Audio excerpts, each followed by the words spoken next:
여호와께서 모세에게 말씀하여 이르시되 이스라엘 자손에게 명령하여 내게 예물을 가져오라 하고 기쁜 마음으로 내는 자가 내게 바치는 모든 것을 너희는 받을지니라. 너희가 그들에게서 받을 예물은 이러하니 금과 은과 놋과 청색 자색 홍색 실과 가는 배 실과 염소 털과 붉은 물들인 순양의 가죽과 해달의 가죽과 조각목과 등유와 관유에 드는 향료와 분향할 향을 만들 향품과 호마노며 에봇과 흉패에 물릴 보석이니라. 내가 그들 중에 거할 성소를 그들이 나를 위하여 짓되 무릇 내가 내게 보이는 모양대로 장막을 짓고 기구들도 그 모양을 따라 지을지니라. 그들은 조각목으로 궤를 짜되 길이는 2규빗 반, 너비는 1규빗 반, 높이는 1규빗 반이 되게 하고 너는 순금으로 그것을 싸되 그 안팎을 싸고 위쪽 가장자리로 돌아가며 금패를 두르고 금고리 넷을 부어 만들어 그 네 발에 달되 이쪽에 2고리 저쪽에 2고리를 달며 조각목으로 채를 만들어 금으로 싸고 그 채를 궤 양쪽 고리에 꿰어서 궤를 매게 하며 채를 궤의 고리에 꿰인 대로 두고 빼내지 말지며 내가 네게 줄 증거판을 궤 속에 둘지며 순금으로 속죄소를 만들되 길이는 2규빗 반 너비는 1규빗 반이 되게 하고 금으로 그룹 둘을 속죄소 두 끝에 쳐서 만들되 한 그룹은 이 끝에 또 한 그룹은 저 끝에 곧 속죄소 두 끝에 속죄소와 한 덩이로 연결할지며 그룹들은 그 날개를 높이 펴서 그 날개로 속죄소를 덮으며 그 얼굴을 서로 대하여 속죄소를 향하게 하고. 오늘 우리가 함께 나눌 말씀은 성막에 대한 것입니다. 성막이라는 말을 많이 들어는 보셨을 것입니다. 그러나 여기에 있는 분들은 그 누구도 성막을 실제로 본 분들은 없습니다. 저를 비롯해서. 그래서 그림을 좀 보여드릴까 합니다. 성경엔 성막이라는 말이 자주 나오는데요. 저게 바로 성막입니다. 사실 우리가 성경에 있는 내용을 근거로 그림을 그려보기 때문에 정확하게 모든 것들을 다 완벽하게 맞추는 것은 결코 쉽지는 않을 겁니다. 그래서 여러분들이 인터넷에 들어가서 성막 그러고 쳐서 찾아보면 사실 조금씩 모양이 좀 다르거나 어떤 건 굉장히 허술하게 돼 있기도 하고요. 또 여러분들이 성막 체험을 할 수 있는 곳을 가기도 하지만 사실 또 성경에 비추어 볼 때 조금 아쉬운 점이 없지 않아 있기도 합니다. 저 그림도 완벽한 것은 아니지만 그러나 가장 잘 표현한 그림 중에 하나라는 생각을 하기 때문에 그래서 여러분들에게 성막을 보여드리면서 이 그림을 좀 보여드립니다. 성경을 보면서 성막을 대해서 읽어보셨다면 여러분 아마 성막은 어떤 모양일까 상상해 보신 분들도 있을지 모르겠습니다. 어떻습니까? 여러분의 상상과 많이 닮았나요? 아니면 영 이상한가요? 사실 가장 우리가 이 모습을 보면서 조금 당황하는 것은 도무지 하나님이 계신 곳, 하나님을 만나는 곳, 그것이 성막이거든요. 그런데 그 성막이라는 것이 조금 너무 보잘것없다라는 생각이 사실 들기도 합니다. 젖들 전체를 다 합쳐서 약 한 200평 정도 남짓 될 것이라 생각을 하는데요. 그렇다면 실제 저 천막이 있는 곳은, 저 장막이 있는 곳은 굉장히 작겠지요. 그 안에 내 성소가 있고 또 그 안으로 들어가서 지성소가 있는데, 그러니까 성막이라고 하면 굉장히 작다라고 생각이 들 수밖에 없습니다. 물론 옛날이니까 저랬겠지라는 생각을 하는 분들도 있을지 모르겠어요. 그런데 여러분, 그 옛날에 여러분 바벨론 같은 경우에는요, 바벨론 그 왕이 가지고 있었던 그 궁전이요 얼마나 예뻤는지, 그 궁전이 층층이 돼 있고 그리고 층마다 정원이 돼 있어요. 그 얘기는 무엇이냐면 층마다 정원을 만들려면 요즘같이 모터가 있어가지고 물을 끌어올릴 수 있는 시대가 아니잖아요.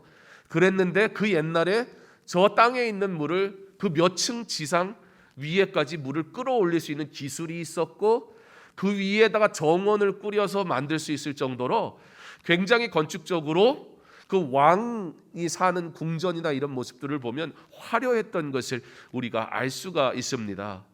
즉 성막을 지었던 그 당시에 얼마든지 화려하게 지으려면, 얼마든지 멋있게 하려면 만들 수 있었던 시대였음에도 불구하고 사실 하나님이 계신 곳이라고 하기에는 너무나 초라한 모습인 성막인 것을 우리는 보게 됩니다.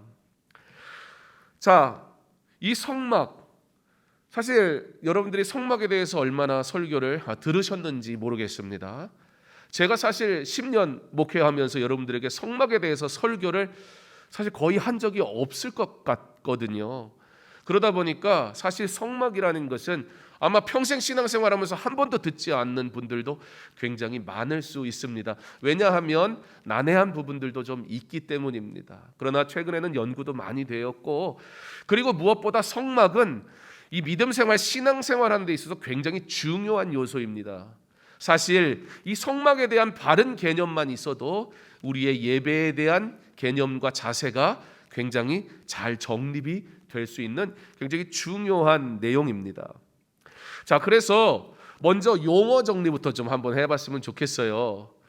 여러분, 성막이라는 말씀을 제가 드렸는데요, 사실 오늘 우리가 읽은 본문 말씀에 보면 성막이라는 단어가 나옵니까? 안 나옵니까? 안 나옵니다. 성막이라는 단어가 표현이 되지 않는 거죠. 본문에 먼저 8절을 볼까요? 8절에서는 성소라는 표현을 합니다.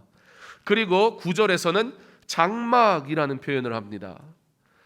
성소라는 이 말은요, 히브리어로 mikdash이라고 하는데요, 거룩한 장소다, 그런 의미를 가지고 있습니다.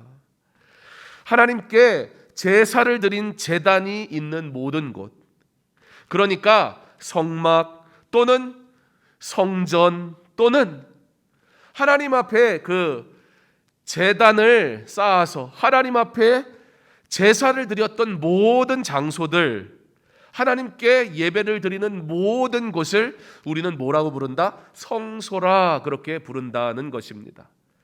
특별히 성막을 성소라고 표현한 건 오늘 우리가 읽은 출애굽기 25장에 단 한 번 등장할 정도로 굉장히 좀 낯선 단어이기도 합니다. 그러나 오늘 이 성소는 우리에게 분명한 것을 한 가지 제시하고 있습니다. 하나님이 받으시는 예배는 어떠한 것입니까?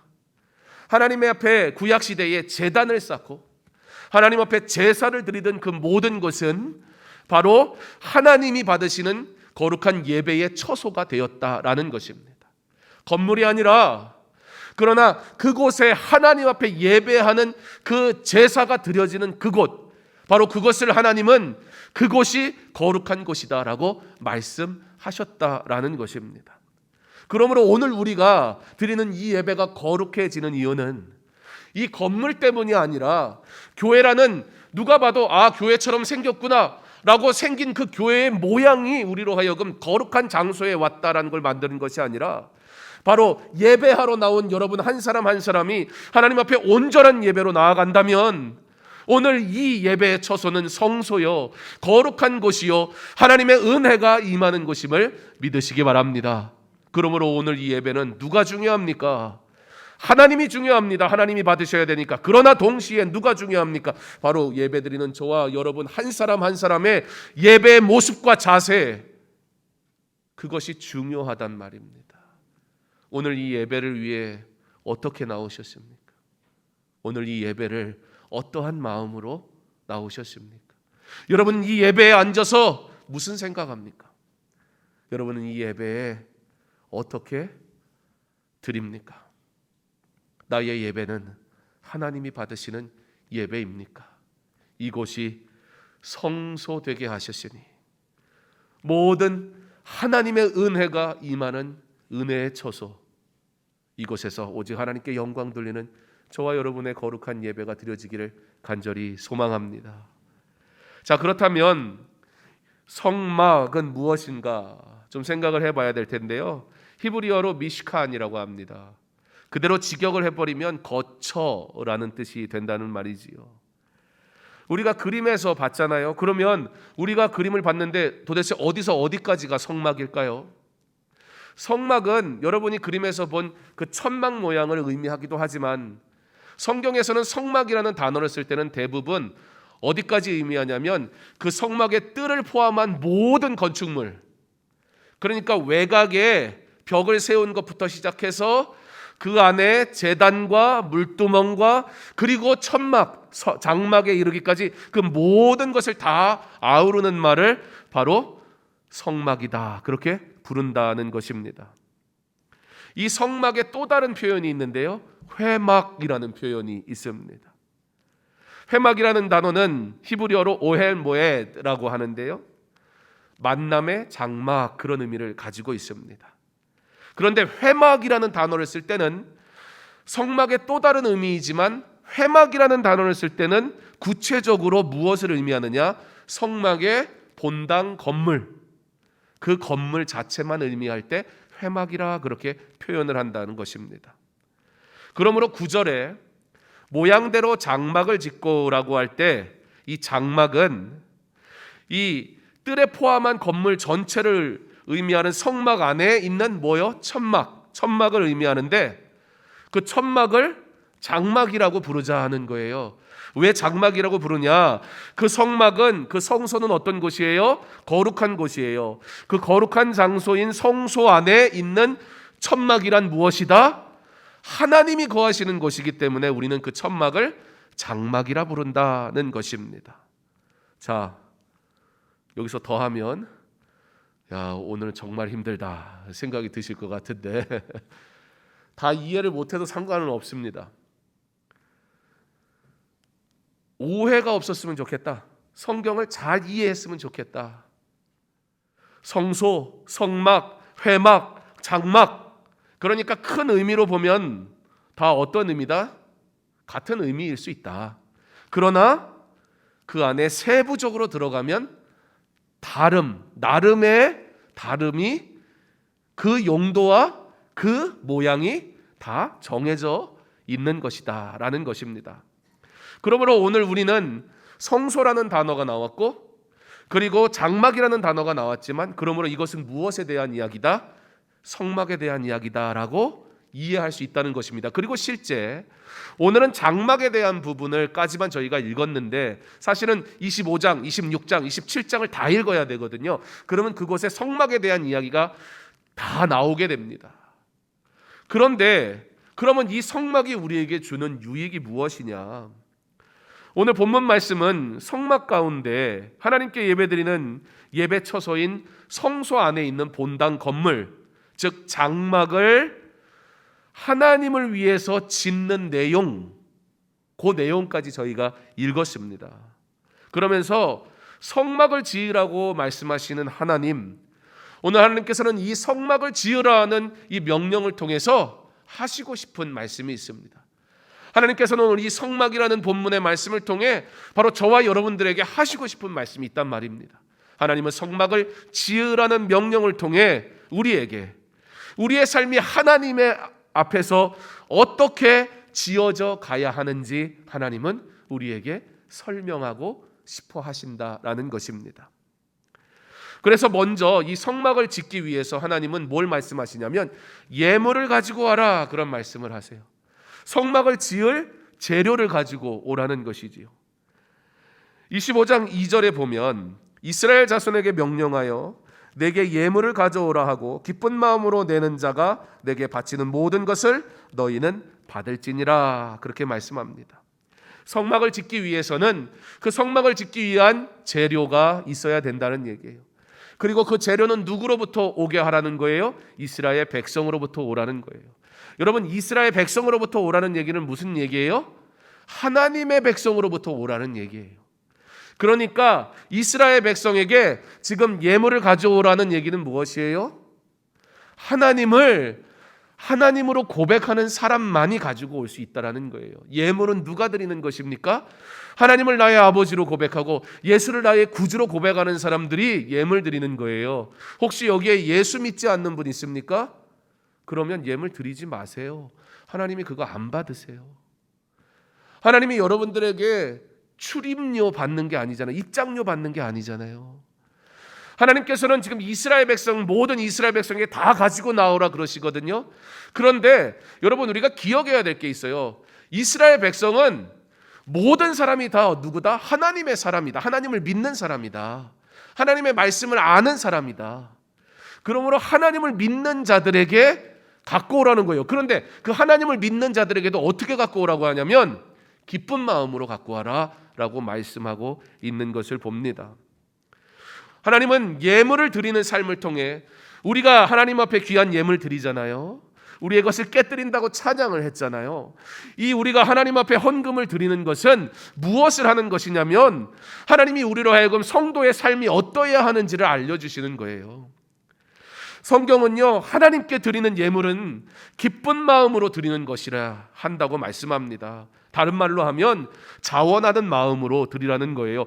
강제를 띠거나 억지로 해서는 안 된다는 거예요.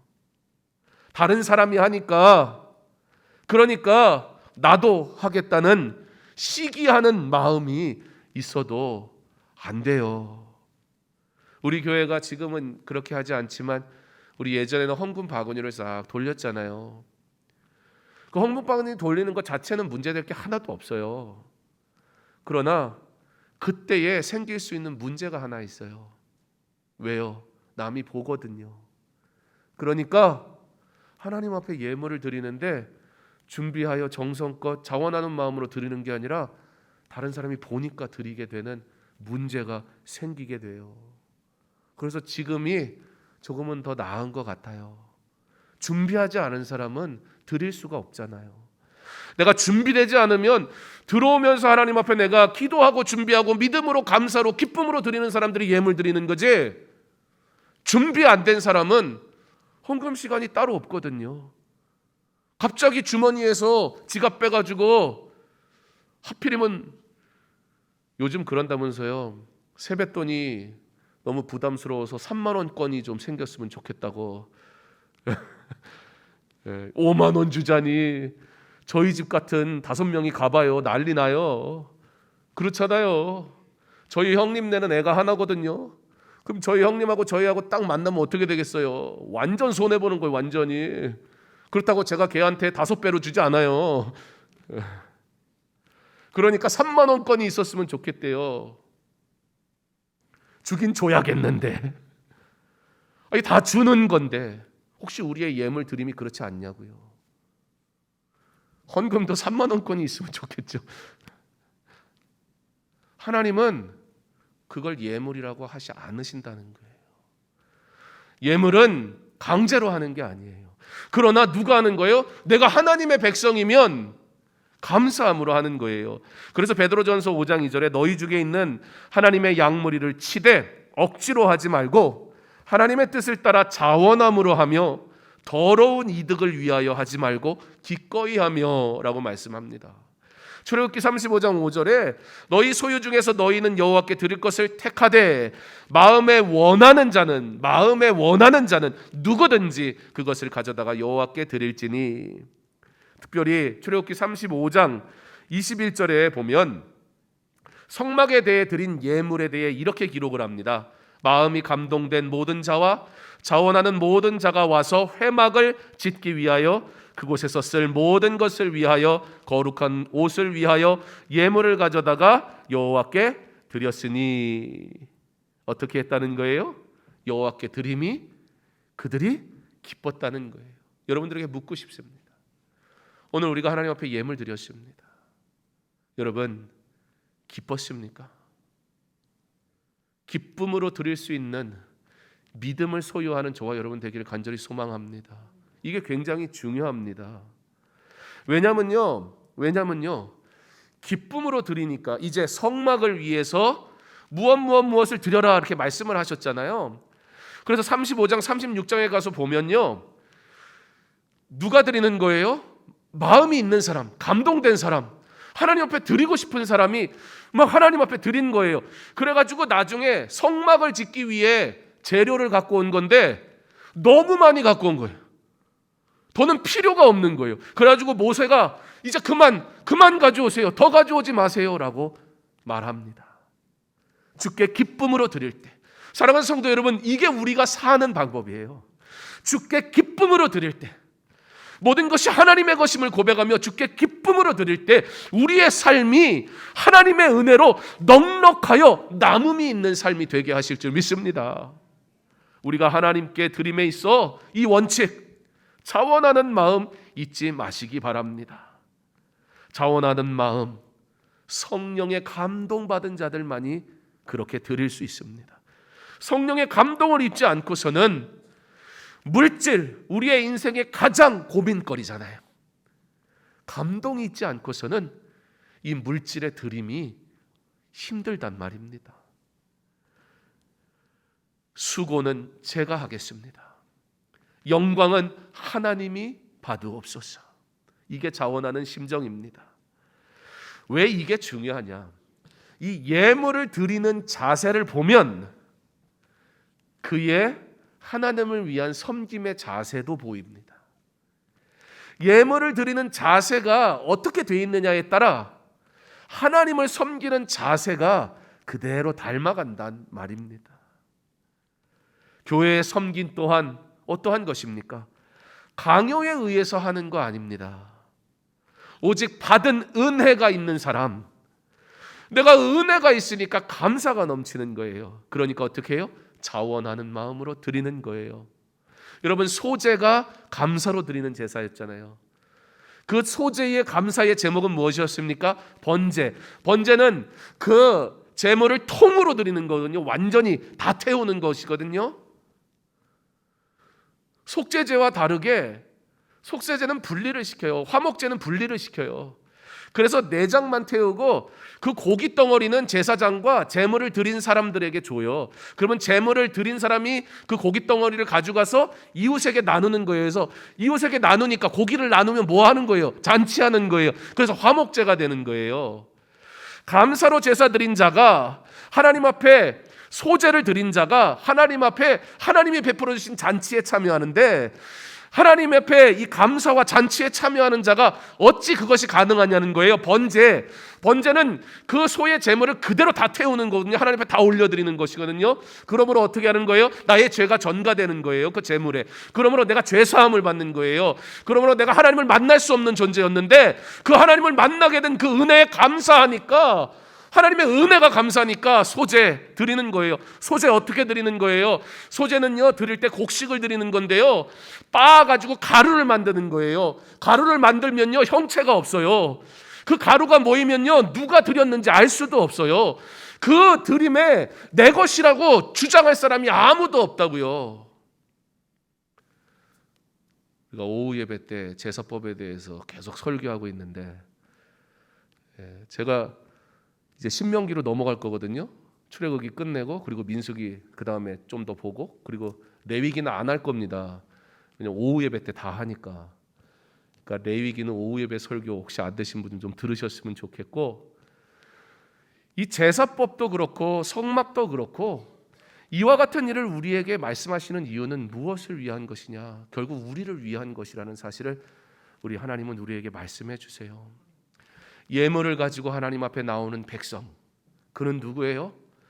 나는 하나님의 사람이라는 거예요. 하나님의 구원의 은혜에 감격한 사람들이 막 자원해서 하나님 앞에 드리니까, 성막을 지어야 되니까 예물 좀 갖고 와. 그래서 가져왔는데 너무 많이 갖고 와가지고 모세가 그만 가져와. 우리의 인생이 하나님 앞에 자원하고 기쁨으로 드려지는 인생이 돼요. 드릴 것이 넘치고 넘쳐 하나님이 내 삶에 베푸시는 은혜가 충만함을 고백하며 살아가는 저와 여러분의 삶이 되기를 간절히 소망합니다. 3절부터 보면요, 뭐 실, 털, 뭐 별수량 뭐 되게 많이 나와요. 읽고 있으면 무슨 생각이 들어요? 야, 우리 하나님 까다롭네, 그 생각이 들어요. 뭐 이렇게 갖고 오라는 게 많아, 그런 생각이 든다고요. 우리 하나님 욕심쟁이입니까? 그런 의미일까요? 아니에요. 가만히 읽어보면 다 뭐예요? 사실 우리의 일상에 필요한 것들이에요.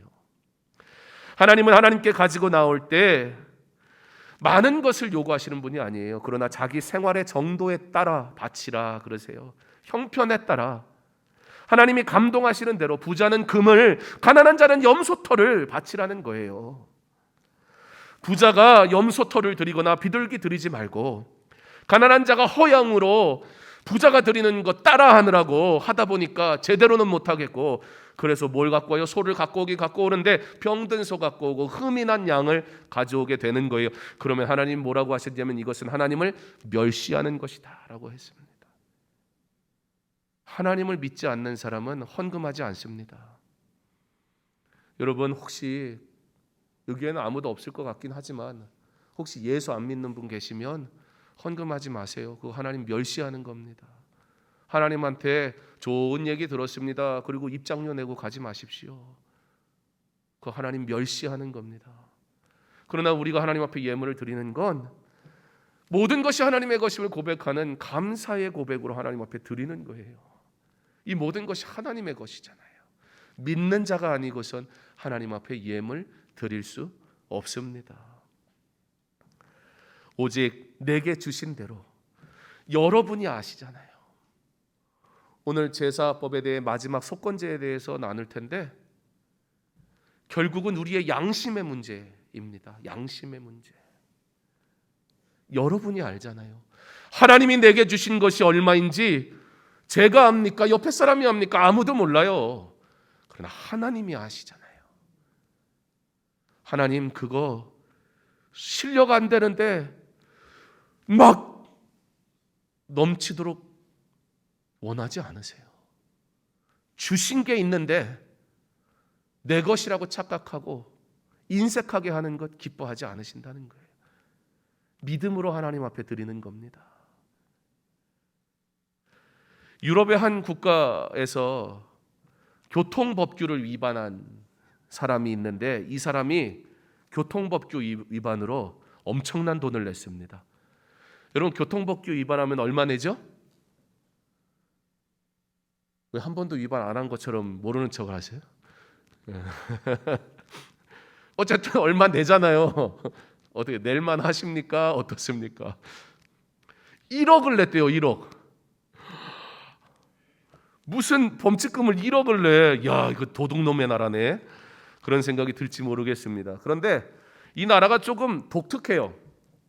자신의 소득의 몇 프로를 범칙금을 내게 돼 있어요. 그러니까 범칙금이 10%다. 내 소득이 100만 원이다. 그러면 10만 원 내는 거죠. 그런데 내 소득이 1000만 원이다. 그러면 똑같은 교통법규를 어겼는데 그 사람은 얼마 낸다? 100만 원. 합리적이지 않습니까? 어차피 나는 뭐 한 달에 1000만 원 안 벌잖아요. 그러니까 막 얼마나 통쾌합니까? 그죠? 1억을 버는 뭐 호날두가 뭐 어디? 뭐 사우디아라비아 갔는데 뭐래더라? 기억도 안 나요. 뭐 하루 뛰었는데 뭐 몇십억을 번대나 무슨 장난하는 것도 아니고 그 호날두가 뭐 한 달에 얼마 버나 모르겠어요. 아마 500억 벌래나? 아, 호날두 같은 애들은 국가의 그 번영을 위해서 교통 위반을 좀 많이 해야 될 것 같아요. 그죠? 와, 얼마나 좋습니까? 유럽에 그런 나라가 있다는 거예요. 여러분 실제로 우리나라에 이 주차난이 심각하잖아요. 그래서 불법 주차를 하면 범칙금을 냅니다. 목적이 뭐예요? 세금 걷는 거예요? 뭐 그런 것도 없잖아 있겠지만 어쨌든 근본적인 목적은 불법 주차를 못하게 하는 게 목적이 있습니다. 근데 이게 별로 실효성이 없어요. 그죠? 여기 불법 주차 아는 사람 서울 시내 살면서 쉽지 않습니다. 예, 강서중학교에 대구 가세요. 예, 우리 성도 여러분 교회에다 다 대구 가십시오. 그런데 벌금을 내는데 왜 사람들은 불법 주차를 할까요? 불법 주차, 아이고 내가 불법 주차해가지고 딱지라고 떼와 보세요. 우리 아내가 뭐라 그래요? 왜 이 생돈을 날리냐고. 할 게 없어가지고.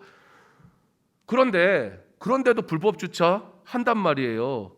그리고 범칙금 낸단 말이에요. 왜 그러냐면 불법 주차 어쩌다 한번 걸려서 벌금 내는 돈이 매월 주차비 내는 것보다 훨씬 싸게 먹힌대요.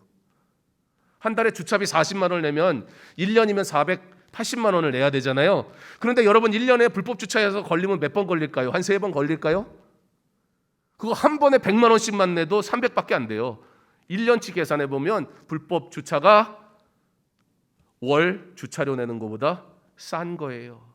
뭐예요? 법을 어기는 것이 돈이 덜 드는 게 되니 사람들은 법을 어긴다는 말이에요.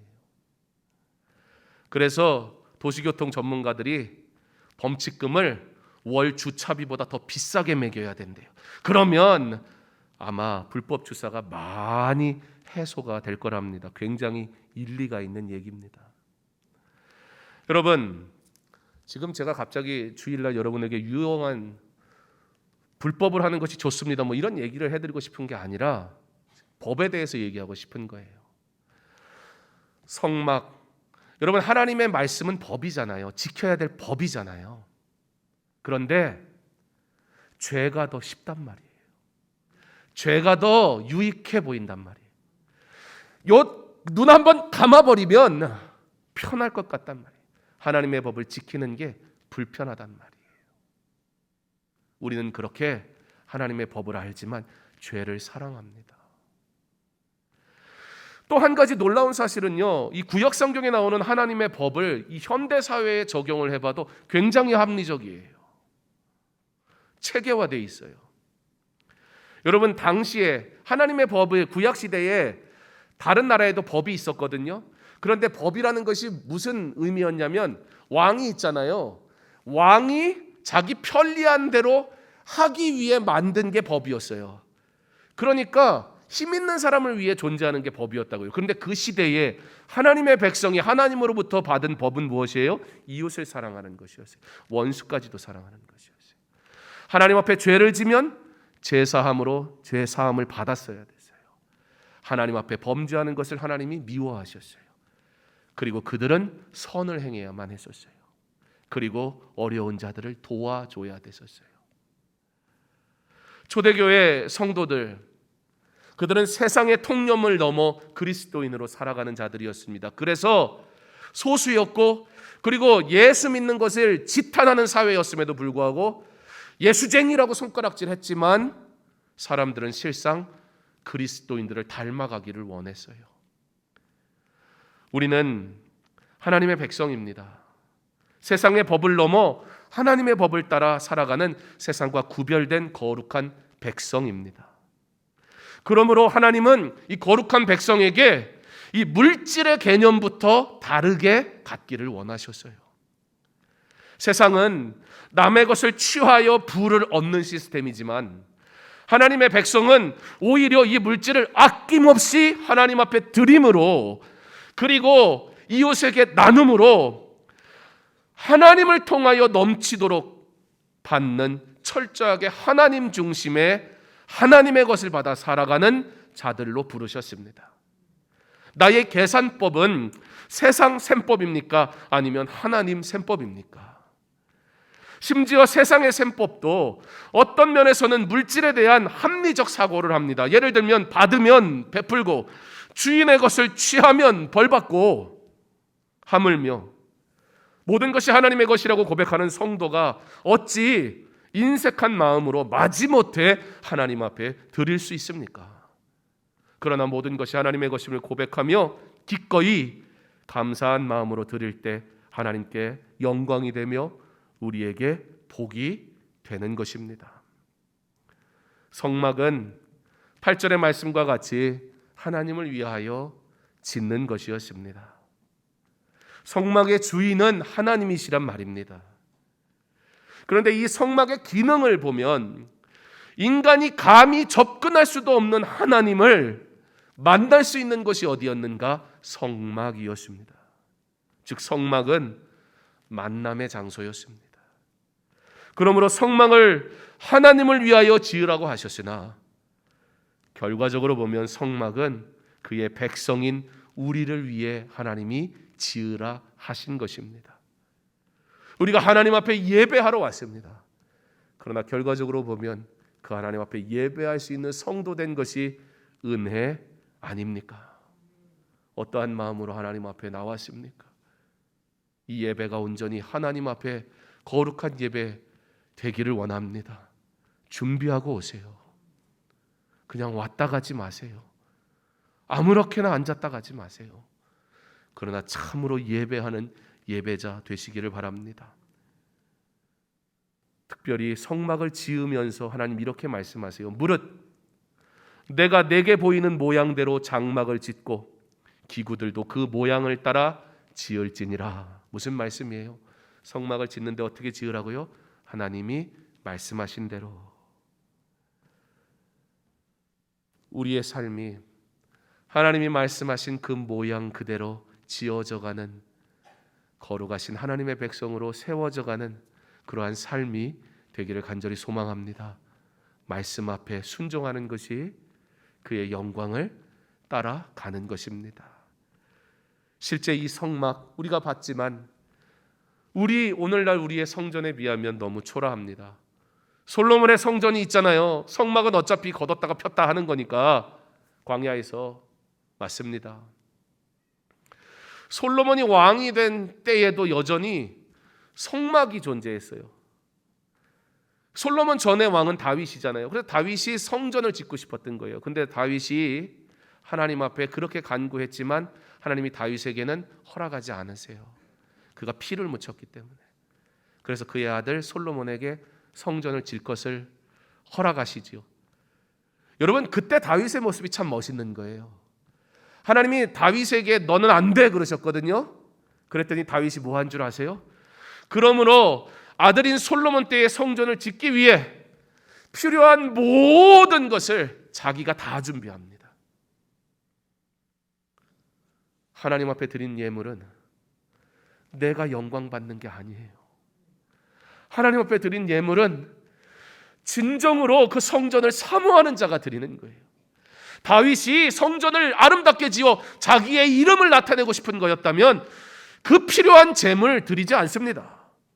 그러나 하나님, 나가 거하는 왕궁은 이렇게 화려한데 하나님의 성전이 없으면 어떡합니까? 나로 하나님의 성전을 짓게 해주세요.